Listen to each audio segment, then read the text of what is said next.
Seigneur, donne-moi l'onction. Seigneur, élève-moi. Bien-aimé, je bénis Dieu qu'il ait attendu que je comprenne pour m'élever.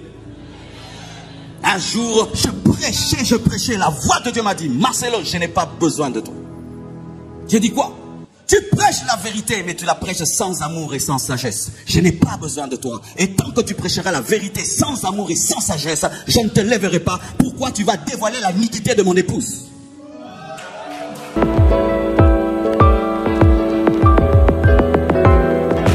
Quand un chrétien mûrit, il ressemble à Jésus-Christ. Alléluia. Quand un chrétien mûrit, il ressemble à Jésus-Christ. La maturité vient avec le temps. D'autres, malgré tout le temps qu'ils ont en Christ, restent des bébés spirituels, ce qui est déplorable. Mais il y a des gens qui font 10 ans, même 20 ans dans le Seigneur, qui demeurent des bébés spirituels. Pas parce que Dieu veut les garder bébés, mais parce qu'ils refusent de grandir. Et même refusent de grandir à petits pas. Bien-aimés, lorsque nous lisons cette parole de Galates 4, versets 1 à 7, ce passage parle aussi de la condition des chrétiens qui restent seulement des enfants de Dieu, mais refusent de devenir des fils de Dieu. Car sachez ceci, mes frères et sœurs, tout enfant de Dieu n'est pas fils de Dieu.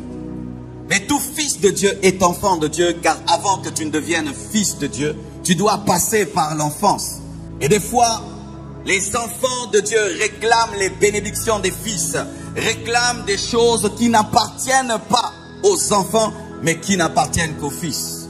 Oracle est mon enfant. Il y a des choses, il peut même jeûner, prier, je lui donnerai jamais. Si Oracle fait un jeûne de 40 jours pour que je lui donne ma voiture et qu'il la conduise, je ne lui donnerai jamais cette voiture. C'est pas que je ne l'aime pas, cela va le tuer. Mon amour pour Oracle m'empêchera de lui donner cette voiture. Il doit passer son permis de conduire. Alléluia. Et Dieu, par amour pour toi, ne fait pas encore certaines choses parce que ces choses vont te détruire et t'anéantir, car tu es enfant, mais tu n'es pas encore fils. Ce n'est pas que tu as un esprit de blocage, de limitation. Ce n'est pas qu'il y a des démons de blocage, de pauvreté dans ta vie. Ton plus grand problème n'est pas le blocage ni le diable. Ton problème, c'est ta propre maturité. Encore une autre façon d'arriver à la maturité, parce que comme le pasteur Marcelo a dit, on n'est pas mature, mais on grandit en expérience, en fonction des épreuves par lesquelles Dieu nous fait passer. On est formé, on grandit, on quitte d'état de bébé en des hommes, en des femmes vraiment de distinction, bâtis sur le roc. Dieu nous forme aussi par les épreuves de la vie. Il y a des épreuves de la vie, quand ça arrive, c'est tellement difficile, les situations terribles, peut-être tu peux perdre ton boulot, peut-être tu peux échouer une classe, peut-être tu étais déjà fiancé et c'était déjà presque le jour du mariage et le gars dit maintenant qu'il n'est plus partant. Bref, bien de choses, des épreuves qui arrivent, tu ne comprends pas. Des situations où tu crois que tu es déjà vers la réussite. Tu arrives à la dernière étape peut-être d'un concours.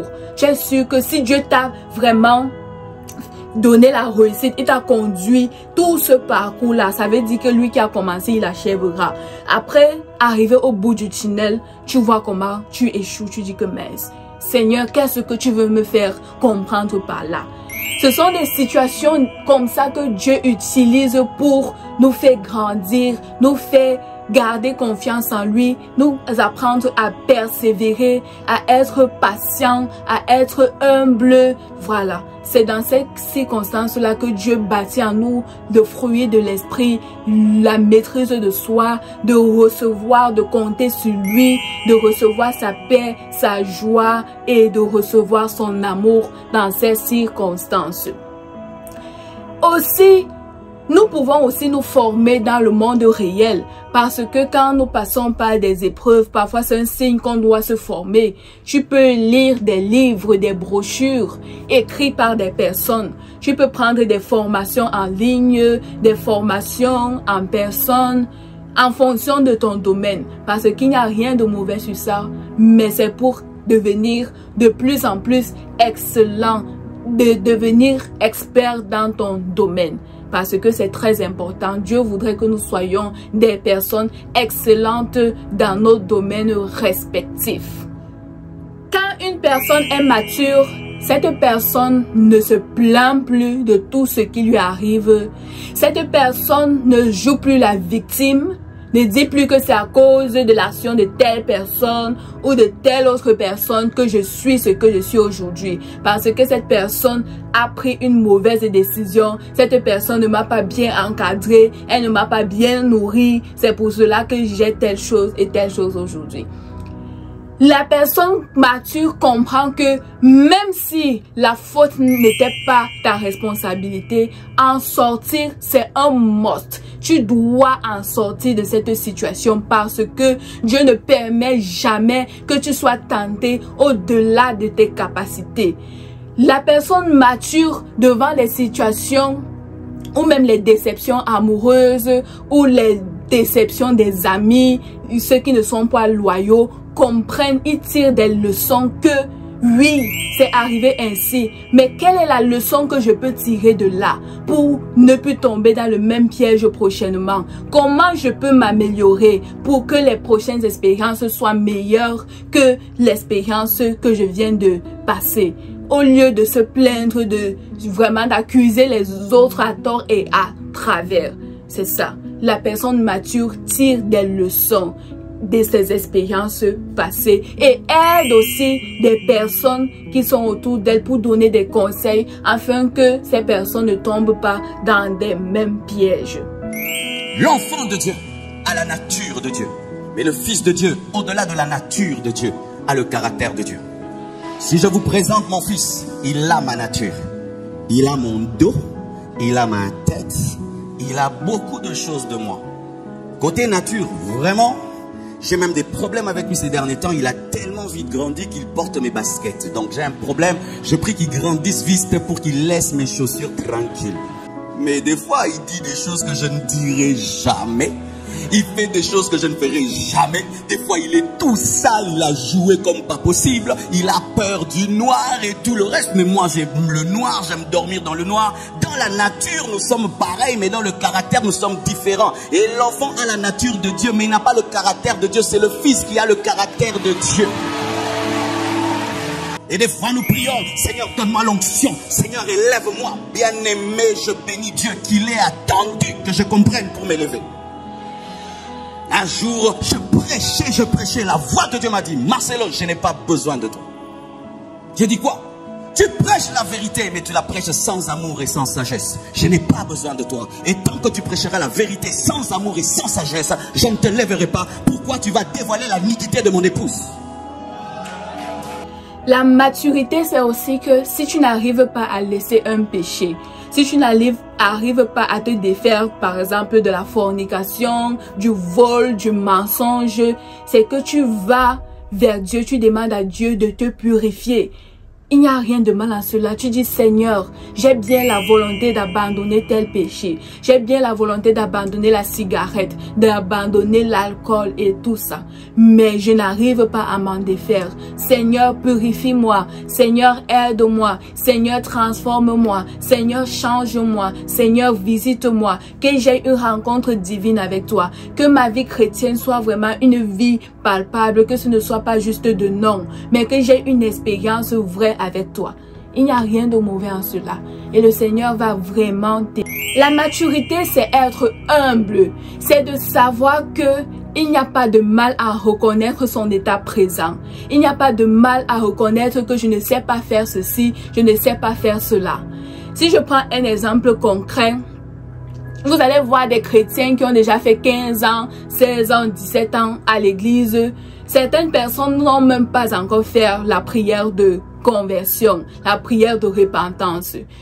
Ces personnes ne savent même pas ce que c'est, mais parce que ces personnes ne sont pas humbles pour aller demander de l'aide, ces personnes se disent, ouh, qu'est-ce qu'on va dire de moi? Après toutes ces années-là, tu ne sais même pas ce que c'est que la prière de repentance, tu ne sais même pas ce que signifie le vrai baptême, tu ne sais même pas ce que c'est que le parler en langue, vraiment.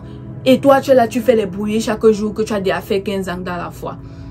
la maturité demande de l'humilité. Même si on se moque de toi, ce n'est pas grave. Ce sera juste pour quelques secondes. Mais après ça, tu vas quitter de l'état ignorant à l'état d'une personne avec de la connaissance en fait. Et la parole de Dieu dit, mon peuple périt faute de connaissance.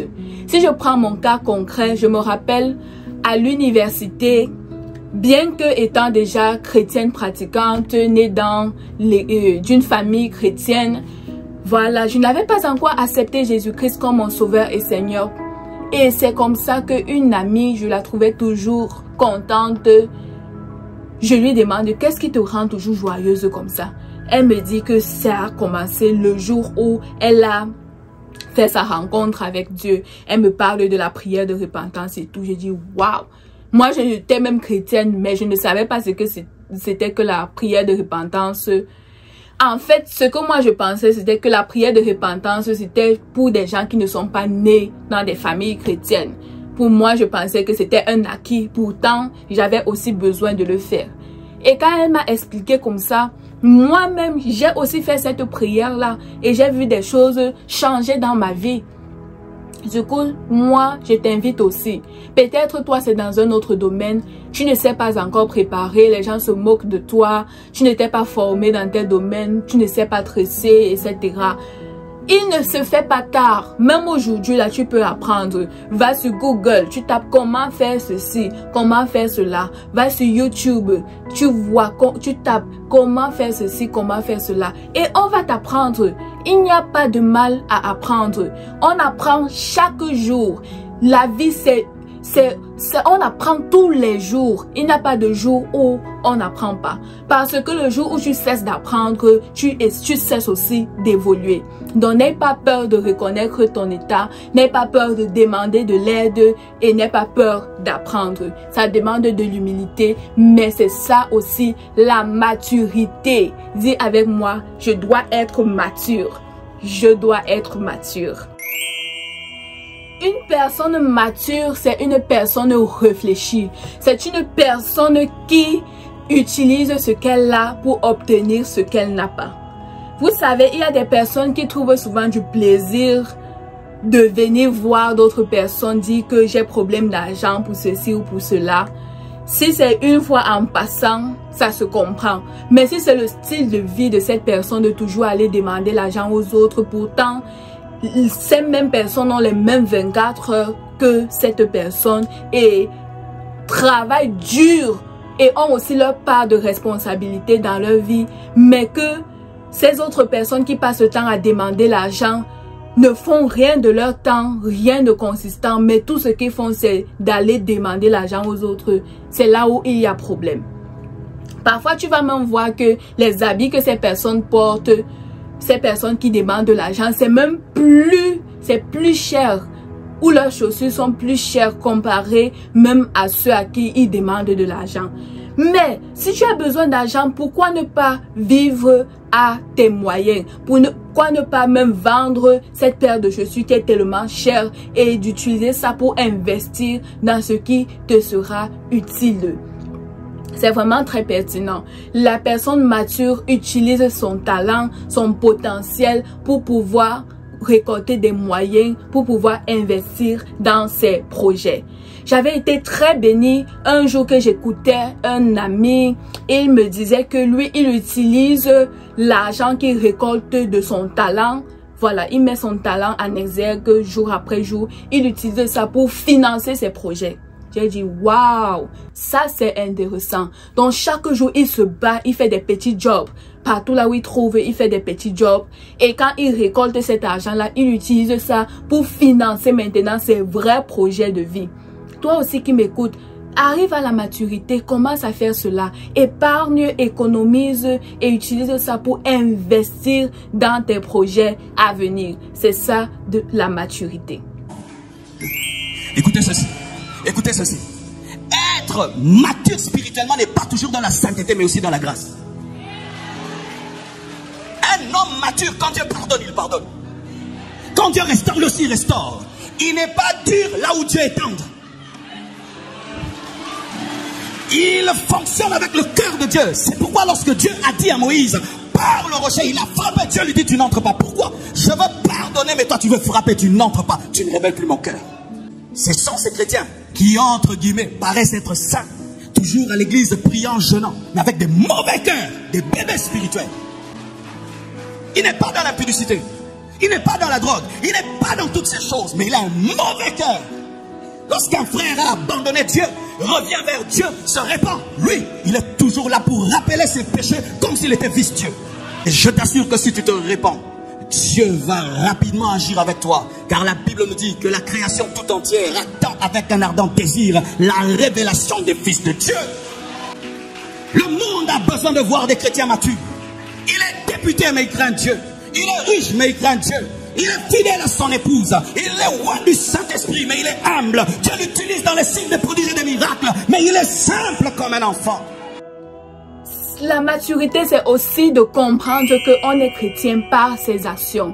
On montre l'exemple par ses actions. Ce n'est pas juste de parler avec la bouche, mais c'est que parfois tu dois laisser ton comportement parler pour toi. C'est-à-dire que quand tu as mal fait et qu'on te reproche, tu demandes pardon.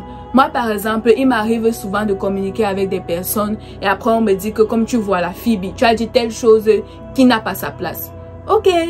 Je sens que j'ai mal fait, je demande pardon, ça n'enlève rien sur moi. Je suis toujours Phoebe, ça ne change pas mon nom ou ma personne. Et moi aussi, je pardonne à des personnes qui me font du mal. C'est ça être chrétien, c'est ça être mature. Et je me rappelle une histoire, mon expérience un jour, alors que j'étais avec un collègue et on quittait d'un lieu, d'un poste de travail à un autre poste de travail. Et il n'a pas joué des musiques païennes. Moi, je ne lui ai jamais dit, je lui avais même jamais dit que j'étais chrétienne. Et c'est là que lui-même il dit que non, avec toi, je ne peux pas mettre la musique comme ça parce que je sais que toi, tu ne suis pas ce genre de musique. J'ai dit que tiens, waouh, ça veut dire que le comportement parle vraiment. Vous voyez, donc veillez à votre comportement et votre témoignage parlera à votre place. La maturité, c'est entrer dans le repos de Dieu dans les circonstances difficiles. Savoir que je compte sur Dieu et le Seigneur est ma paix. Je lui confie tout. Et déchargez-vous sur lui de tous vos soucis afin que lui-même prenne soin de vous. Donnez toute la charge à Dieu et vraiment ignorer ses problèmes, sachant que Dieu a le total contrôle et être calme, être tranquille et être serein. J'espère que tu as été béni. Avant de quitter, laisse ton commentaire s'il te plaît. Abonne-toi à la chaîne et partage la vidéo avec un ami. Et aussi, n'oubliez pas, mon livre est disponible sur Argent Livre et aussi dans le lien en description de la vidéo. Il n'est jamais trop tard pour découvrir ta réelle identité. Je te montre comment découvrir ta réelle identité, comment rester authentique, comment garder ton identité chrétienne. Je te montre comment réaliser ta destinée, réaliser tes projets, bien que tu aies déjà passé par de nombreux regrets et de nombreux échecs. Retiens ceci, il n'est jamais trop tard. À plus, ciao!